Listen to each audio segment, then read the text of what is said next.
Welcome to my blog SharePoint Tech World. In this blog we will learn all the topic and new technologies related to SharePoint.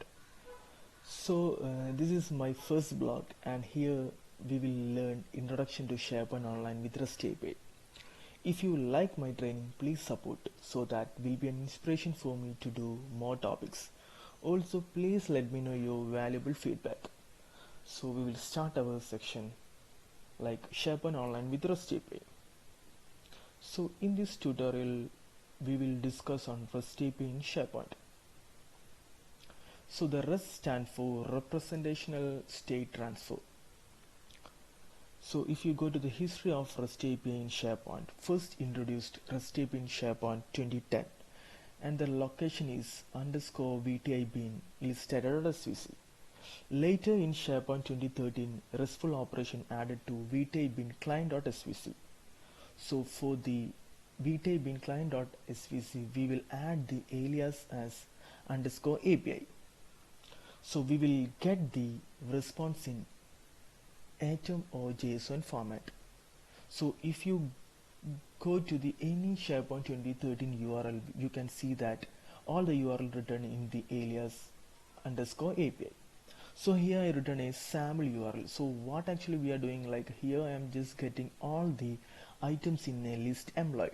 So here we will return like our site, then API, then the verb, then the list, then the title of our list, then the operation. So actually we have to get all the endpoints, like here we will retrieve the items. Suppose if you want to retrieve all the items, all the list we can do separately, so that we'll check in the coming section.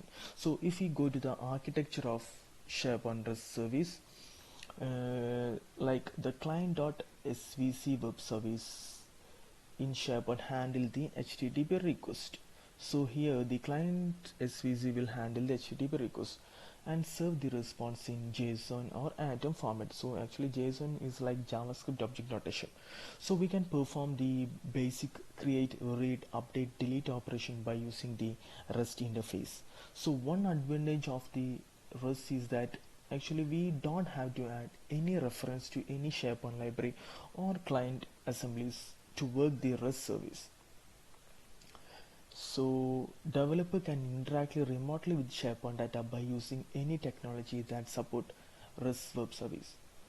So yeah, coming to our previous thing, like we discussed already, we will retrieve the items. So actually we have 5 type of HTTP requests. For get, actually we will, to read operation we will use the get request.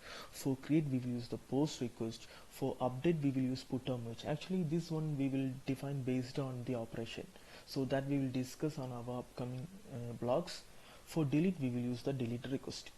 So yeah, so continue with that. We actually previously we written like to get the only the employee items.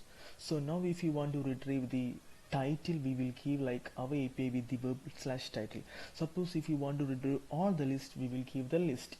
Suppose if you want to get the by name, we already get like employee. Suppose if you want to get the specific property, suppose if you want to get the only the employee name, suppose if we give the employee, we have employee name, employee age, so we want to get only the employee name, we will give like select equal to the employee name field. Suppose if we give the field like name, we will give like select equal to name. So now these are the OData operations supported in REST. So if we give like select, already we discussed. So order by, suppose if you want to get the employee name in ascending order, we will give like order by ascending. Also if we want to get all the top 5 employees, so we will give like top equal to 5 based on the field.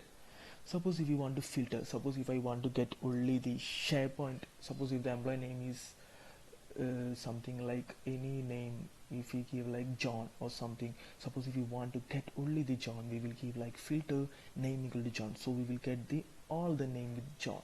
Suppose if I want to get the employee whose age is greater than 25, we will give the operator like greater than. Also if you want to get the employee with the name start with J, we will give like start with.